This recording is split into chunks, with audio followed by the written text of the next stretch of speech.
para pahlawan dan pejuang kemerdekaan, tentunya kita harus mengisi kemerdekaan ini dengan senantiasa melakukan hal-hal yang positif dan juga produktif.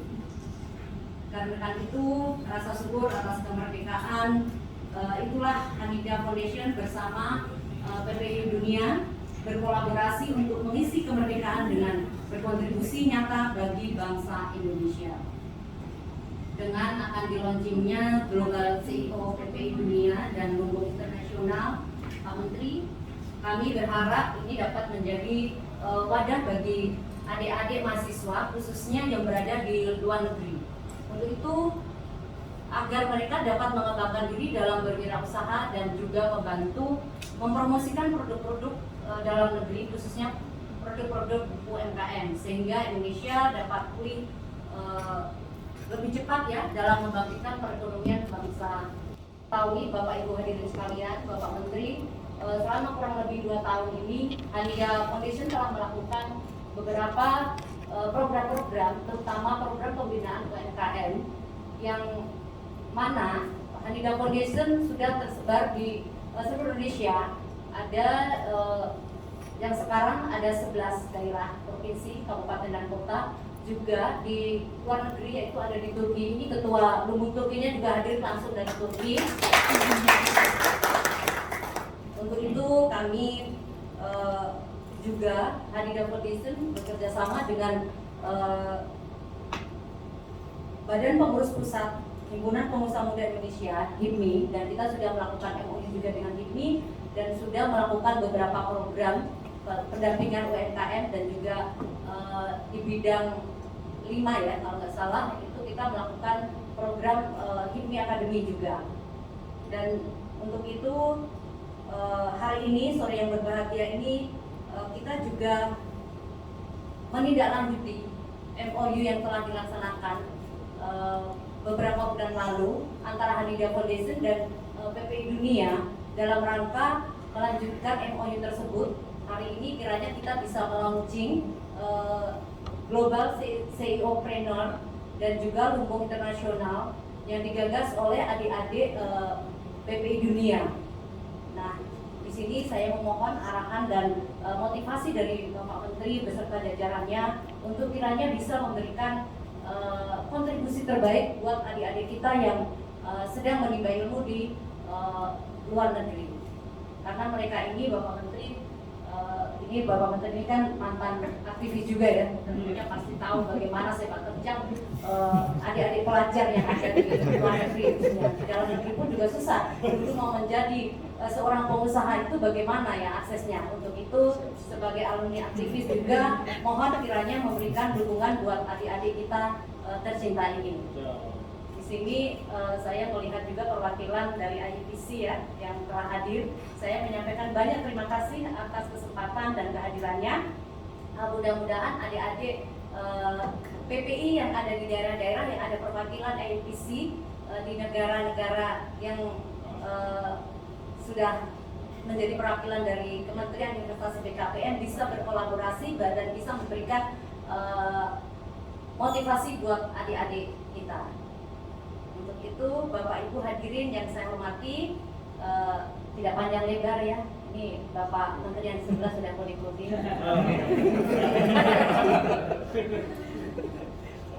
Karena sekali lagi saya mohon arahan dan motivasinya. Ini karena adik-adik ini adalah aset ya, aset bangsa, di mana punya ide-ide gagasan yang cemerlang dan juga melek digital, tidak seperti zaman kita dulu, gitu ya. Jadi ide-ide dan gagasan itu kiranya bisa dikolaborasikan dengan mungkin kebijakan-kebijakan yang ada di Kementerian Investasi dan BKPM. Demikian yang bisa saya sampaikan. Kurang lebihnya mohon dimaafkan. Billahi taufiq wal hidayah. Wassalamualaikum warahmatullahi wabarakatuh. Selamat sore dan salam sejahtera untuk kita sekalian. Salam 24 jam PPI Dunia. Baik, terima kasih banyak kepada Ibu Sri Supardi Bahlil. Selanjutnya izinkan saya untuk mengundang Bapak Farouk Ibnul Haki selaku Koordinator PPI Dunia 2021-2022 untuk memberikan kata sambutan.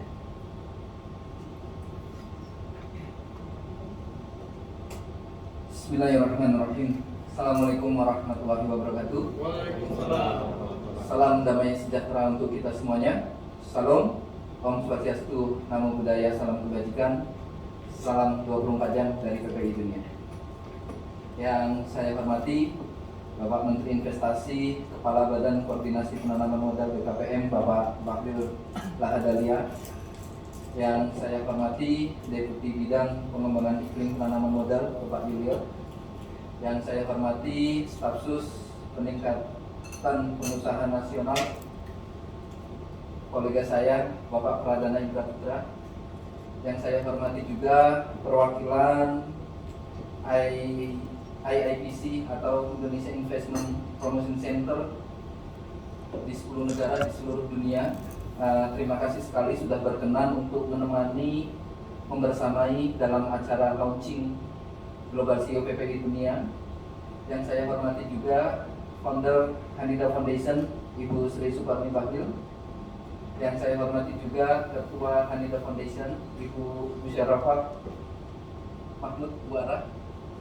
Yang saya hormati juga Ketua Koperasi Hanida, Ibu Cut Emma, Ketua Lumbung Indonesia, Ibu Lena, serta Sekjen PPI Dunia, Ika Puspasari, beserta jajaran.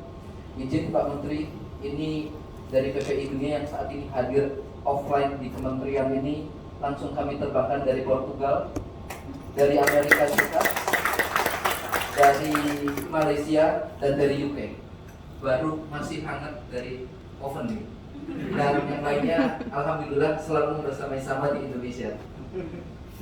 Serta rekan-rekan dari PPI negara yang saat ini hadir, saya melihat ada beberapa dari Taiwan, lalu dari Portugal, dari Tiongkok, lalu dari Jepang, dan juga beberapa yang lain-lain tidak bisa saya sebutkan satu persatu. Alhamdulillah, sore hari ini kita masih diberikan nikmat sehat sehingga kita semuanya masih bisa berkumpul di kantor Kementerian Investasi BKPM untuk melaksanakan launching Global CEO PPI Dunia, PPI Trainer, dan Lumbung Internasional yang bertemakan berkolaborasi mewujudkan pertumbuhan ekonomi melalui wirausaha dan sosial. Jika berkaca dari sini, program ini adalah sebagai salah satu upaya untuk mencetak entrepreneur bagi para pelajar Indonesia yang berada di luar negeri. Kami harapkan ada suatu pergeseran bahwa pelajar Indonesia tidak hanya berfokus kepada dalam hal akademik saja, tetapi mereka bisa memberikan suatu kontribusi melalui jiwa-jiwa entrepreneur. Dan disinilah PPI Dunia hadir untuk memberikan suatu komitmennya bersama dengan Hanida Foundation untuk mendukung hal tersebut, untuk mencetak bagaimana para pelajar ini yang ada di luar negeri ini bisa menjadi seorang entrepreneur. Tadi sudah disampaikan sama Ibu founder Hanida Foundation, mohon arahan dan mohon support dari Kementerian Investasi dan BKPM. Dan ini kami dobelin lagi Bapak dari PPI Dunia, mohon support juga gitu. Nah, jadi biar lebih kuat gitu. Terkait dengan hal tersebut, kami memandang bahwa dengan jejaring PPI Dunia yang berada di 3 kawasan dan beranggotakan di 60 negara di seluruh dunia, ini adalah menjadi suatu potensi yang sangat luar biasa ketika Bapak Presiden memberikan suatu tugas kepada Bapak Menteri Investasi terkait dengan target investasi 1.200 triliun. Artinya ini akan menjadi suatu potensi jembatan atau menjadi jembatan investasi dunia melalui program-program yang akan kita tawarkan dari PPI Dunia. Bagaimana program ini kita inisiasi agar bisa menjadikan suatu manfaat, bisa mendukung bahwa program-program yang ada di Indonesia ini bisa kita lalui bersama. Dan inilah suatu komitmen yang ada di PPI Dunia untuk hadir memberikan sumbangsi kontribusinya tidak hanya melalui pemikiran-pemikiran akademik, tetapi melalui jiwa-jiwa entrepreneur yang ada di 60 negara ini. Dan tentunya kami juga mendapatkan update juga bahwa mitra-mitra UMKM yang saat ini juga pernah berangkat bersama dengan PPI Dunia juga itu merasa berterima kasih dengan adanya OESS. Artinya ada suatu online single system kalau nggak salah benar. Nah, submission system.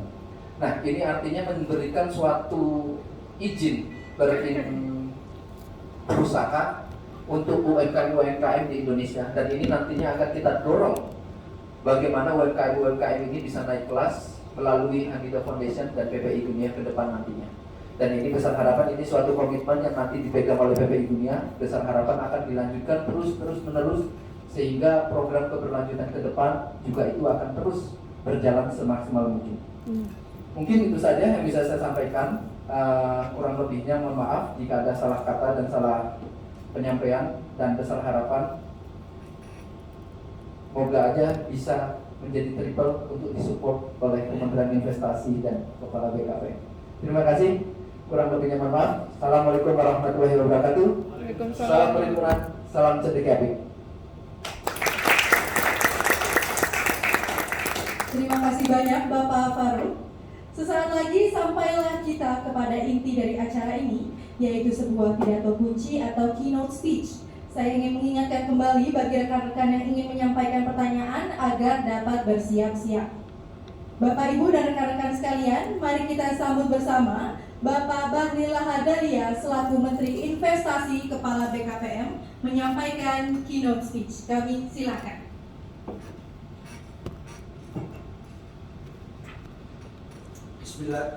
Bismillahirrahmanirrahim. Assalamualaikum warahmatullahi wabarakatuh.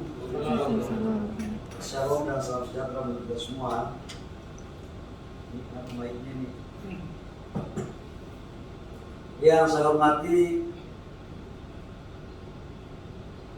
Ketua Dewan Pembina Yayasan Hanida Foundation, Ibu Sri. Luar biasa sekali istri saya hari ini. Inilah kalau kita ini menteri, tapi ada juga yang merasa lebih menteri, tertindas.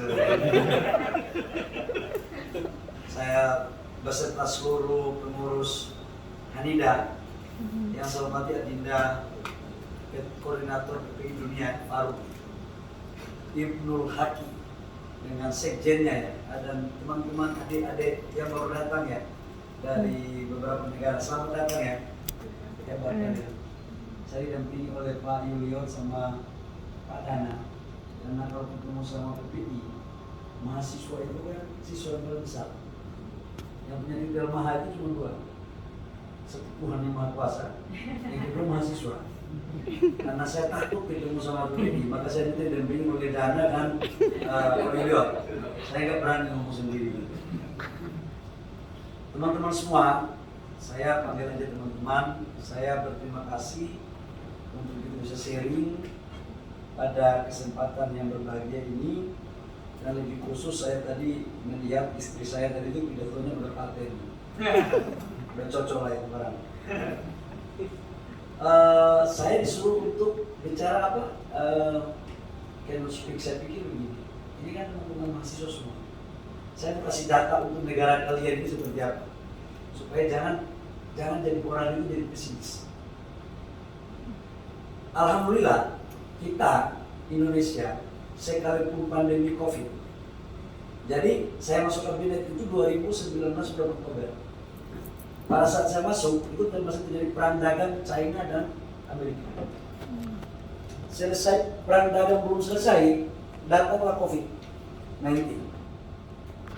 COVID-19 belum selesai, datang lagi perang Ukraina dan Rusia.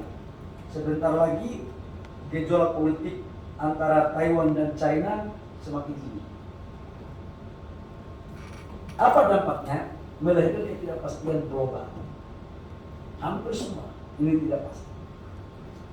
Mengelola negara dalam kondisi yang seperti ini, tidak ada satu referensi buku pun sekalipun di Harvard yang mengatakan bahwa mengelola negara dalam kondisi yang seperti ini. Maka apa yang terjadi? Konsepnya adalah konsep tiba saat, tiba akal. Dan konsep tiba saat, tiba akal itu hanya bisa dimiliki oleh orang-orang yang punya kecerdasan dan orang-orang yang punya kemampuan leadership. Dan leadership itu hanya bisa didapatkan dari organisasi. PPI adalah salah satu instrumen untuk meningkatkan leadership dan jaringan kalian. Jadi tepuk tangan untuk PPI. Nah, dari semua ini teman-teman PPI di seluruh dunia ini, saya terakhir pernah jadi narasumber PPI itu di Rusia tahun 2017 atau 2018. Kalian apa acara musyawarah Munas? Ya, di sana ya, di Rusia. Saya terakhir sebelum Pak Tito yang ngomong, setelah Pak Tito baru saya, kalau nggak salah waktu itu. Nah, teman-teman semua, bagaimana potret ekonomi sekarang? Sekalipun kondisi global tidak menentu, Indonesia sekarang ini inflasi itu di mana-mana. Inflasi Indonesia sekarang 4,3%, Singapura itu 6%, Amerika, kemudian Eropa itu tinggi semua. Amerika bahkan sekarang hampir 8%. Mas, ambil data saya yang tadi saya konferensi pers, perkembangan inflasi antara zaman Indonesia terus kemudian dikaitkan dengan G20, nanti disampaikan. Nah, ini inflasi di Asia Tenggara itu Indonesia 4,35, Singapura itu 6, Thailand itu 7, Malaysia yang terukur 3,3, Vietnam juga bagus 3,4, Myanmar itu 17, Laos 23, Brunei 3,9, ini bagus ini. Kamboja 7, Filipina 6. Bagaimana pertumbuhan ekonomi kita? Alhamdulillah di kuartal kedua pertumbuhan ekonomi nasional kita itu mencapai 5,4%.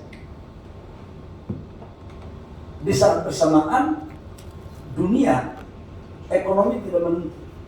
Uni Eropa 4%. Kemudian di Asia Tenggara itu yang bagus di Vietnam 7,7, Singapura 4,8, Tiongkok 0,4, bahkan Hong Kong minus. Kita masih 5,44%. Dari pertumbuhan yang ada, kontribusinya itu dari konsumsi tumbuh 5,1%, investasi tumbuh 31%, ekspor impor tumbuh 19,5%. Jadi bahkan belanja pemerintah di kuartal kedua tumbuh minus 5%. Jadi pertumbuhan ekonomi nasional kita 5,4% ini lebih ditopang oleh sektor real, bukan oleh spending pemerintah. Nah, ada saya penting menyampaikan ini agar kalian itu percaya diri terhadap negara kalian. Kita ini sudah under track, sudah di jalan-jalan yang benar. Bahkan neraca perdagangan kita di kuartal kedua surplus 15,5 bilion US dollar. Tidak pernah dalam sejarah Republik Indonesia. Ekspor neraca perdagangan kita tahun 2017 dengan China kita defisit 18 bilion US dollar. Di tahun 2021 masih terjadi defisit 2,5 miliar US dollar. Di tahun 2022 di kuartal kedua kita sudah surplus 750 juta US dollar. Bahkan target saya di tahun 2022 akhir kita akan surplus dengan mereka kemarin sekitar 2 sampai 2,5 miliar US dollar. Kenapa? Dulu kan kita bilang kita takut dijaga sama dikuasai sama China. Itu bisa terjadi kalau kita tidak piawai dalam memainkan negosiasi dan atau membuat kreativitas dalam membangun kebijakan. Jadi sekarang investasi yang masuk kita dorong ke sektor hilirisasi. Dulu kan terjadi deindustrialisasi. Makanya produk-produk kita yang kita ekspor itu barang mentah semua, atau sebagian besar barang mentah. Dampaknya apa? Nggak ada nilai tambah. Nah, begitu saya masuk jadi kepala BKPM, masuk di anggota kabinet pertama, target saya waktu itu adalah bagaimana kita harus mendorong hilirisasi. Makanya saya nyetop ekspor ornikel waktu itu. Saya di demo 1,5 bulan di sini. Jadi saya nyetop ekspor ornikel, saya di demo 1,5 bulan. Tapi saya katakan teman-teman, nah waktu itu saya juga bermain pengusaha nikel juga. Saya katakan teman-teman, sampai kapan kita ini mau jual tanah air? Ayo kita ini sabarin gitu. Tapi kita buat caranya. Nah, akhirnya sekarang proses hilirisasi itu terjadi. Bahkan ini yang menyumbang salah satu dari ekspor kita. Jadi China itu kita hajar dengan stainless steel, banyak.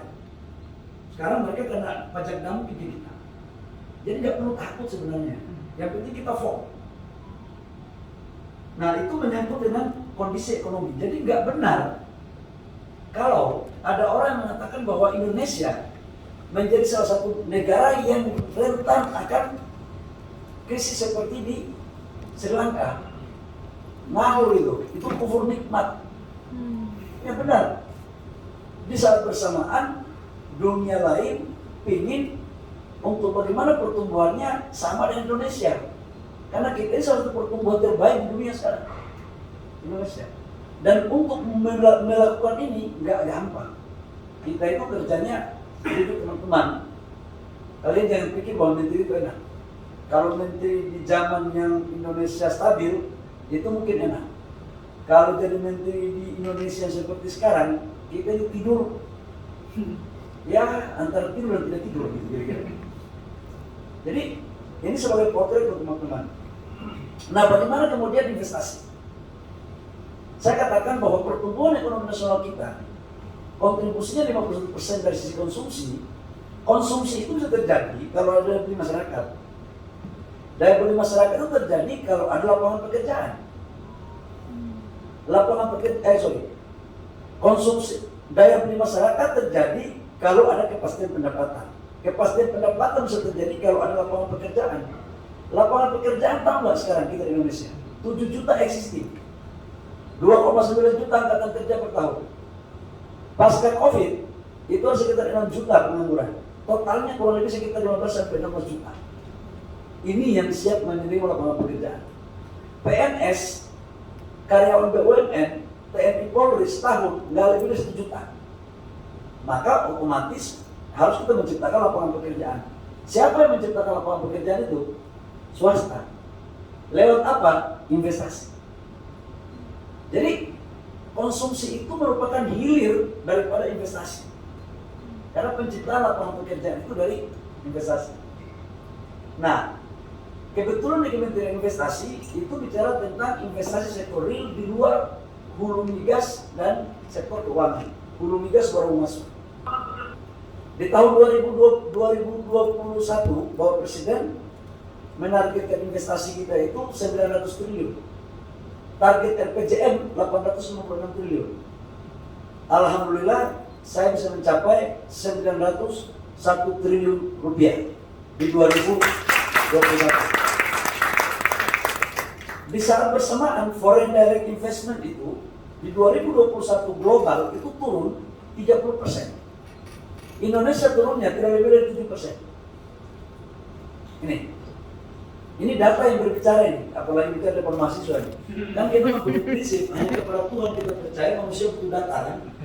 Waktu saya di BEM begitu, bukan bikin menangis dosen, karena kalau dosen datang ngajar di ruangan saya, dia nggak siap baik, celaka dia. Salah pun kita buat, karena dia argumentasinya nggak bagus, kita bagaimana caranya memoles, karena jago aktivis itu kan jago retorika. Yang salah dibuat benar, benar dibuat salah. Itu baru puas. Dengan retorika yang luar biasa. Nah, ada semua. Foreign direct investment kita itu di tahun 2021 itu 50,4%. Dan PMDN kita 49,6%. Jadi, sekalipun kita di pandemi, itu naik.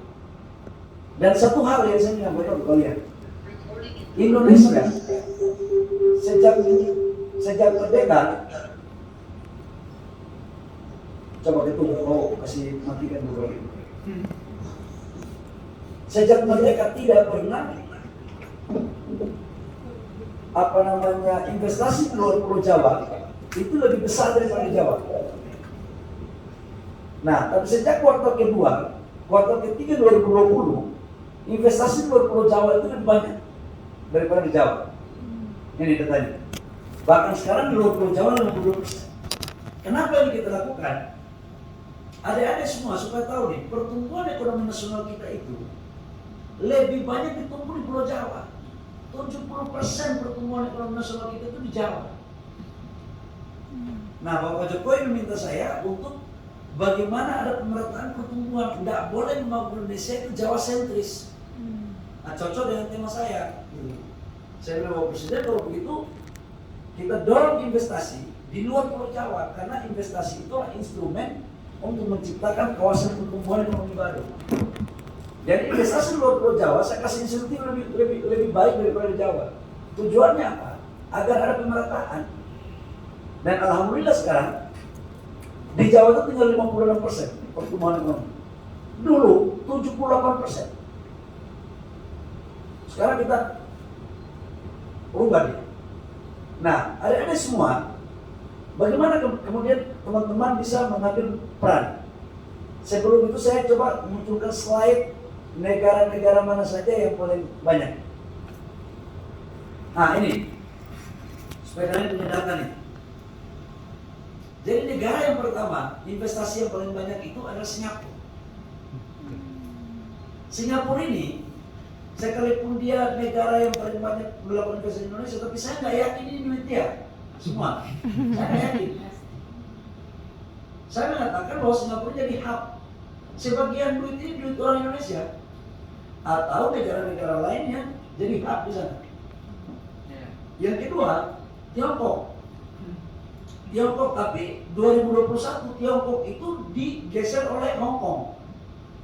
Bahkan sekarang itu untuk Eropa itu sudah masuk ada dua negara yang masuk 10 besar. Amerika yang 4 tahun terakhir tidak pernah masuk di 4 besar, sekarang dia masuk di 4 besar. Apa yang saya sampaikan untuk adik semua? Ini terjadi karena manfaat dari perubahan undang-undang Omnibus Law. Jadi teman-teman PPI harus tahu betul, yang mengatakan undang-undang Omnibus Law nggak benar, kita harus meluruskan pikirannya orang itu. Kenapa? Karena salah satu problem di Republik ini adalah negara paling banyak buat undang-undang. Undang-undang tumpang tindih. Kalian tahu nggak, waktu saya masuk pertama, ada investasi mangkrak 700 triliun. Apa masalahnya? Masalahnya itu aturan tumpang tindih antara pusat daerah dan kabupaten kota.